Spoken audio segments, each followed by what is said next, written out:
Hello everyone, let's discuss about the tragic history of the life and death of Dr. Faustus. We can see author Christopher Marlowe, and the subtitle says A Study in Hubris, Damnation and the Faustian Bargain. Okay, now what we are going to explore in this our PPT, we will see about the qualities and the major life points about Christopher Marlowe. He was born in 1564, same year as of Shakespeare University, Wit, educated at Cambridge, known for his mighty line blank verse, aesthetic reputation and the rebellious nature. जहाँ तक हमें लगता है कि जिस तरीके से हम क्रिस्टोफर मार्लो के बारे में जानते हैं और हम समझ रहे हैं, तो माइटी लाइन का मतलब है ब्लैंक वर्स। उन्होंने इसको जो है डिस्कवर किया और उसमें लिखने की कोशिश करी। एस्थेटिक रेपुटेशन और उनका जो नेचर था वो बहुत ही रिबेलियस था। Acceptance is not easily for Christopher Marlowe. He wanted to go for something more in detail. So he was a contemporary, arguably a great rival to Shakespeare, क्योंकि दोनों की जो अप्रोचेस थी वो बहुत ज़्यादा डिफरेंट थी। शेक्सपियर के अंदर उन्होंने कॉमेडी, ट्रेजेडी, हर तरीके की स्ट्रीम पर काम किया, लेकिन क्रिस्टोफर मार्लो जो था, उनका जो एक देखने का जो तरीका था, एक समझने का जो तरीका था लिटरेचर को, वो ये था कि क्यों ना किसी भी चीज़ को दो कॉन्सिक्वेंसेस के हिसाब से देखा जाए, एक पॉजिटिव और एक negative.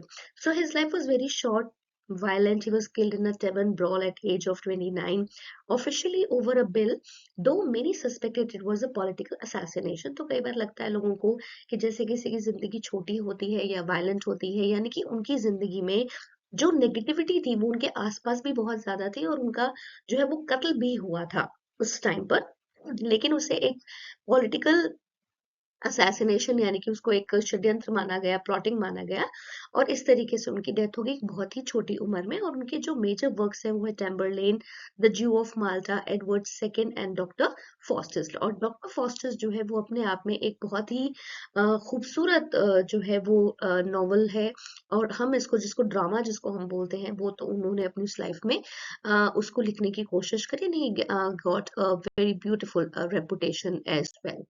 So the context is where Renaissance versus medieval period. यहाँ पर दो periods के बारे में बात हो रही है, Renaissance period और medieval period के बारे में. So Dr. Faustus is a play caught between the two worlds.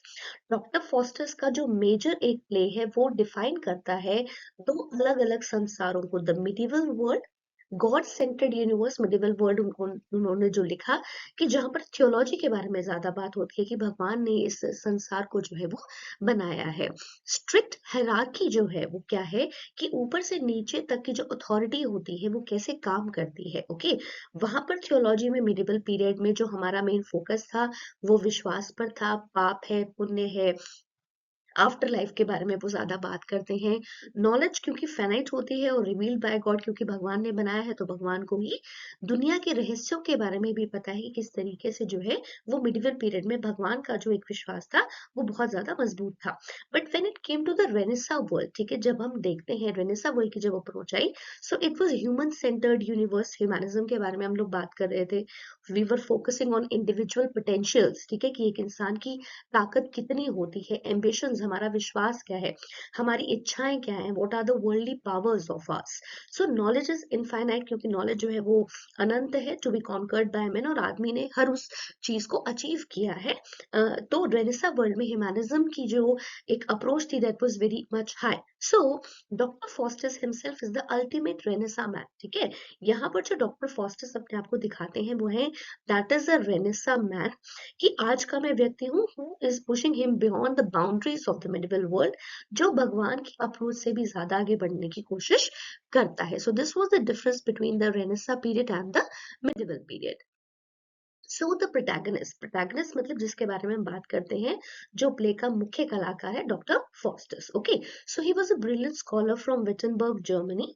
He has mastered all forms of human knowledge. उसने सभी चीजों को पढ़ा था, logic, reasoning, medicine, law and his favourite divinity, की भगवान जो है और संसार जो है और जो यूनिवर्स है वो क्या है, वो अनंत है. Okay, so he is consumed by hubris, और वो बहुत ज्यादा उसके अंदर ह्यूब्रिस एक जो है वो क्वालिटी थी. क्वालिटी का मतलब क्या होता है, ओवर एक्सेसिव प्राइड, आप अपने आप में बहुत ज्यादा गर्व महसूस करते हैं, एंड इंटेलेक्चुअल एरोगेंस, और आप हर चीज में जो है वो जिद्दी हो जाते हैं. ठीक है, तो डॉक्टर फॉस्टस का जो किरदार था वो भी कुछ ऐसा ही था.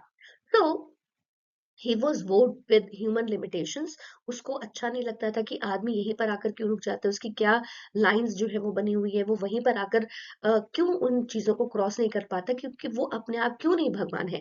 क्योंकि जब उसने बहुत सारी चीजों को नॉलेज गेन करी है, उसने बहुत सारा काम किया है, so how man can be bounded into limitations. तो एक आदमी को किसी भी बाधाओं में क्यों बांधा जाता है। सो ही डिसमिसेस ऑल नॉलेज। तो वो इस तरीके की नॉलेज को बिल्कुल और उसके अगेंस्ट चला जाता है कि मैं इसको एक्सेप्ट नहीं करता। मेडिसिन में जब वो कहता है तो वो कहता है couldst thou make men to live eternity. ऐसा क्यों नहीं होता कि कोई ऐसी दवाई बन जाए जहां पर आदमी जो है वो कभी मरे ही ना। ओके, लॉ के हिसाब से उसका क्वेश्चन बदल जाता है। अ पेटी केस ऑफ पैल्ट्री गेन्स। हम छोटे छोटे गेन्स, हम छोटी छोटी प्रॉफिट्स के पीछे क्यों भागते हैं। डिविनिटी व्हाट विल बी, क्या होगा। शैल बी, क्या हो सकता है। डिविनिटी अड्यू, क्योंकि जो व्यक्ति जो है वो अमर होना चाहिए। So he turns to the one thing left. और वो क्या करता है वहां पर, तो अपने आप को एक और चीज की तरफ मोड़ लेता है, that is necromancy, that is magic. यानी कि वो जादू मंत्रों का, तंत्रों का सहारा लेना शुरू कर देता है। Next is the Faustian bargain. Faustian bargain क्या है, this is the central conflict of the play. आपको समझना पड़ेगा कि नाटक जो है वो इसी चीज पर आधारित है। सो फॉस्टस समन्स द डेमन मेफिस्टोफेल्स। ठीक है, फॉस्टस जो है वो क्या करता है, भगवान को ना पूछकर वो राक्षस को पूछता है, दैट इज मेफिस्टोफेल्स। ओके, तो दोनों के बीच में एक डील हो जाती है। फॉस्टस गेट्स, अब डॉक्टर फॉस्टस को कुछ चीजें मिल जाती हैं, that is 24 years of absolute power. उसे 24 साल मिलते हैं एब्सोल्यूट पावर के, with Mephistopheles as his personal servant। और अब वो जो डीमन है, डीमन यानी कि वो जो राक्षस है, वो उसका पर्सनल सर्वेंट बन जाता है टू लिव इन ऑल वोलuptuous। और अब वो जो है अनंत तक जिंदा रहेंगे। सो फॉस्टस गिव्स, अब यहाँ पर डील क्या है, अब डॉक्टर फॉस्टस को मिल तो बहुत कुछ गया, नाउ डॉक्टर फॉस्टस को डीमन क्या देता है। डीमन कहता है कि अब मुझे आपकी जो है वो हमेशा की जो आत्मा है वो आपने लूसीफर को देनी है। ठीक है, that is the god, key god of demons। Okay, तो लूसीफर को आप अपनी आत्मा बेच रहे हैं, that is the contract between Mephistopheles and doctor Faustus. So this contract is something, it must be sign in his own blood. अब उसके खुद के खून में वो बॉन्ड साइन होना चाहिए। His blood congeals physical warning from his own body, but वो उसको इग्नोर कर देता है कि जो भी मेरे शरीर से खून बह रहा है मुझे उसकी परवाह नहीं है, लेकिन he signs the bond. Okay, so अब की कैरेक्टर क्या है, the major demon Mephistopheles, who is that. अब वो है क्या, actually he is not tackling women, with villain नहीं है, but a tragic damned figure है। लेकिन वो भी एक मजबूर आत्मा है। ठीक है, he is bound to Lucifer. उसके अपने भगवान के पास उसकी आत्मा गिर हुई है, exist in a state of perpetual torment.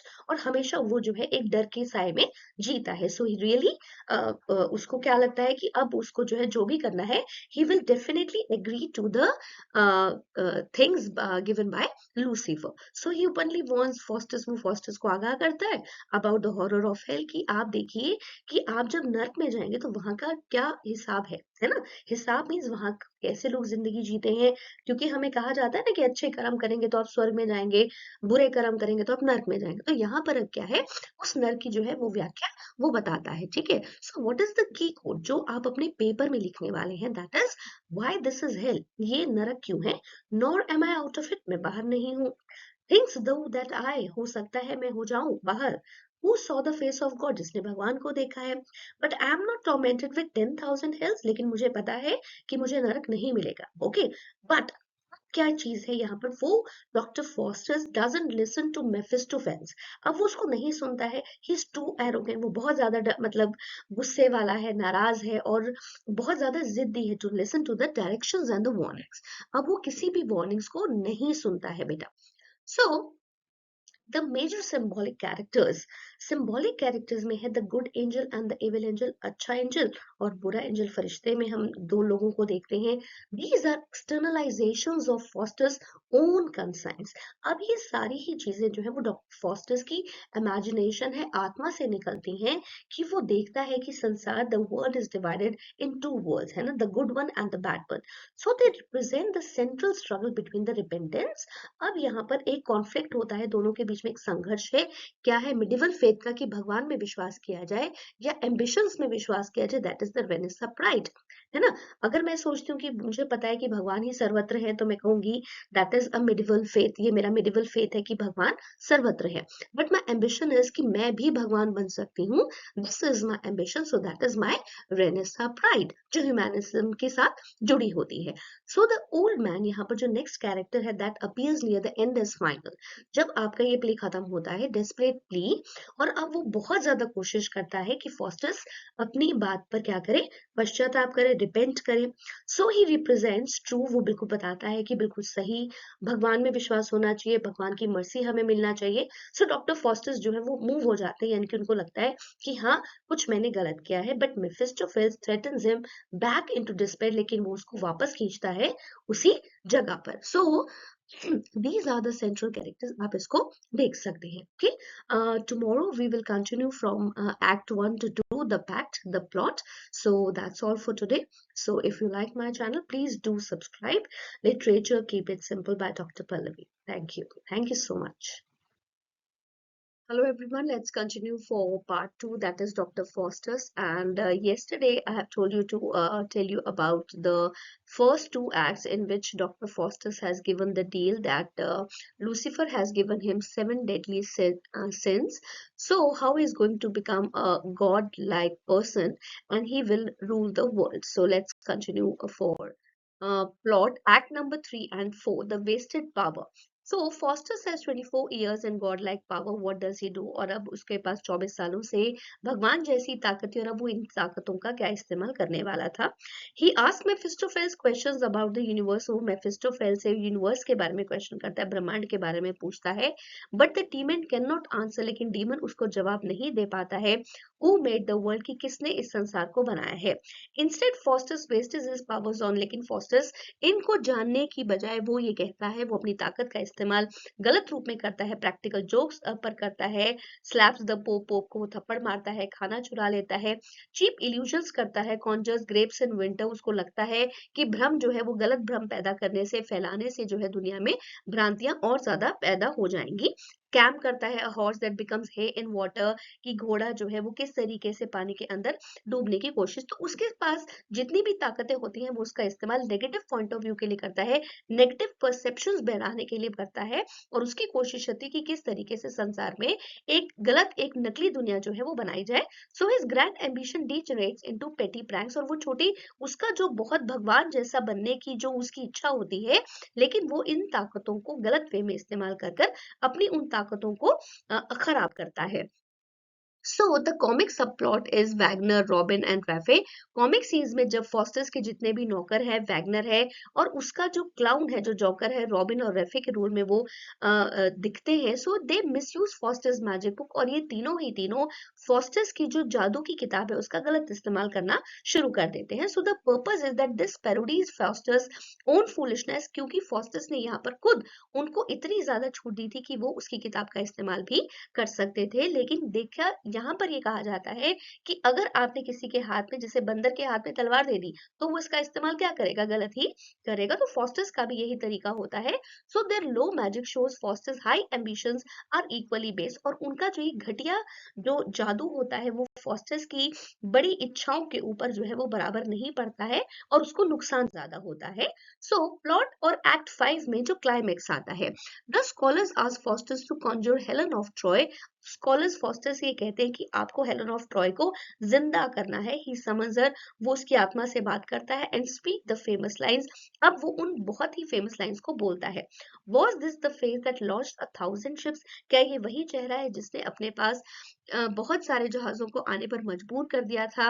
This is his final सिन, ये उसका सबसे आखिरी पाप होता है जो डीमन के सामने होता है, और इस तरीके से वो भगवान को बिल्कुल नकारात्मक, बिल्कुल दूर कर देता है, और भगवान भी उसकी इन बातों को जो है एक्सेप्ट नहीं करता. The final soliloquy is Faustus faces is final hour, और जब मृत्यु से पहले फॉस्टस ये देखता है अपने अंतिम घंटे में, वो कहता है ही बेग्स टाइम टू स्टॉप, और वो कहता है कि किसी तरीके से समय जो है वो रुक जाए, stand still, you ever moving spheres of heaven, तुम्हें रुकना ही चाहिए. And he tries to repent, अब वो पश्चाताप करता है. लेकिन अब क्या होता है, बिकॉज जब नेगेटिविटी हमारे शरीर में, द थीम सेज कि जब कोई भी व्यक्ति गलत कार्य को करता है, लास्ट में वो डर के मारे जो है उसे लकवा मार जाता है. कैसे? यानी कि उसके अंदर डर वो बहुत ज्यादा पैदा हो जाता है कि अब आखिर मेरा क्या होगा, है ना. So devils drag him away, लेकिन डेविल्स उसे ले जाते हैं. I will burn my books, Mephistopheles वो कहता है कि मैं अपनी सभी किताबों को जो है जला दूंगा, मेफिस्टोफेल्स, बिकॉज उसके पास अब कोई सॉल्यूशन नहीं बचता है. Next is that now the key thing, यहाँ पर जो डॉक्टर फॉस्टर्स की जो की थीम्स है, how doctor fosters has brought his Doom upon him, उसने अपने ऊपर ही वो किस तरीके से, जो कहते हैं ना कि आज आपका अंत नजदीक है, कैसे उसका जो अंत था वो उसके ऊपर आकर हावी हो गया बिकॉज ऑफ सिन. उसने पाप किए, प्राइड, उसके अंदर घमंड था, एंड हब्रिस, और उसने जो है गलत चीजों को, यानी कि उसने कहा कि ह्यूमन लिमिट से बाहर मुझे जाना चाहिए. तो फॉस्टर्स का जो प्योर सिन था, जो पूरा पाप था, वो ये था कि उसने कहा कि मैं ह्यूमन लिमिट से बाहर भी जाना चाहता हूँ. ब्लास्फेमी, वो भविष्यवाणी करता है, रिजेक्टिंग गॉड फॉर लूसीफर, और वो गॉड को छोड़ देता है लूसीफर के लिए, यानी कि पाप के देवता के लिए वो अपने भगवान को छोड़ देता है. एंड डेस्पेयर, जो उदासीनता है वो है, believing God can not forgive him, लेकिन भगवान में विश्वास करना उसे माफ नहीं करेगा, क्योंकि उसने भगवान पर विश्वास ना करके पाप के देवता पर विश्वास किया.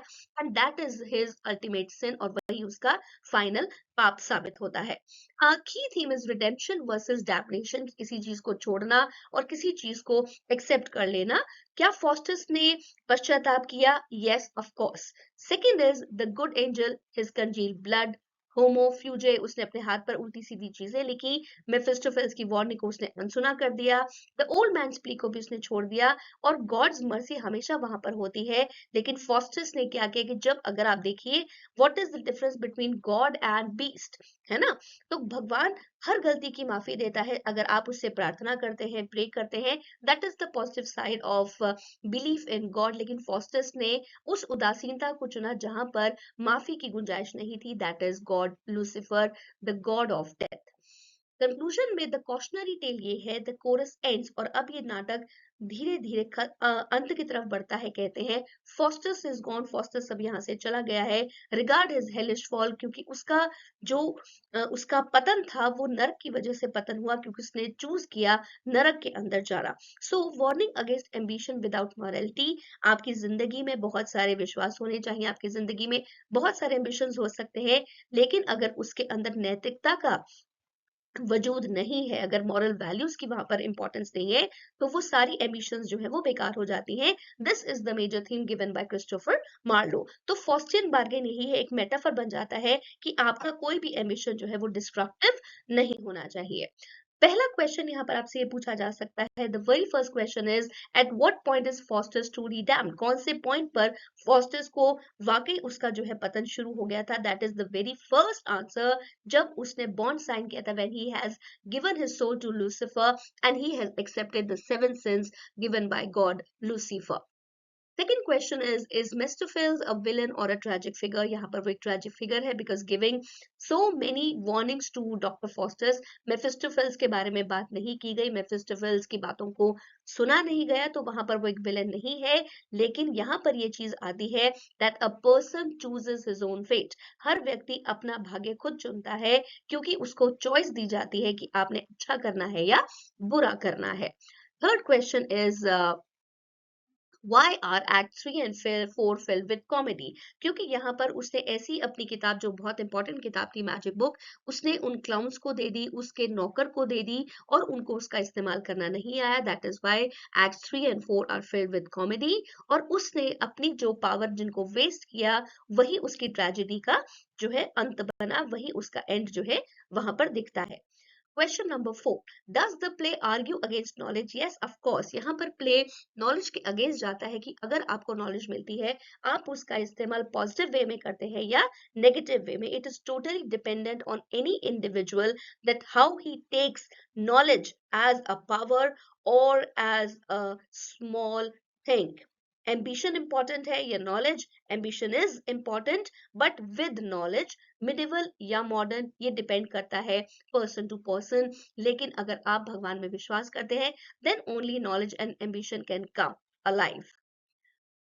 इस तरीके से बहुत सारे क्वेश्चंस हैं, और if you want any question, if you want have any query, you can call me. My number is 9215336123। So please subscribe my channel, that is Dr. Pallavi Literature. Keep it simple. Thank you.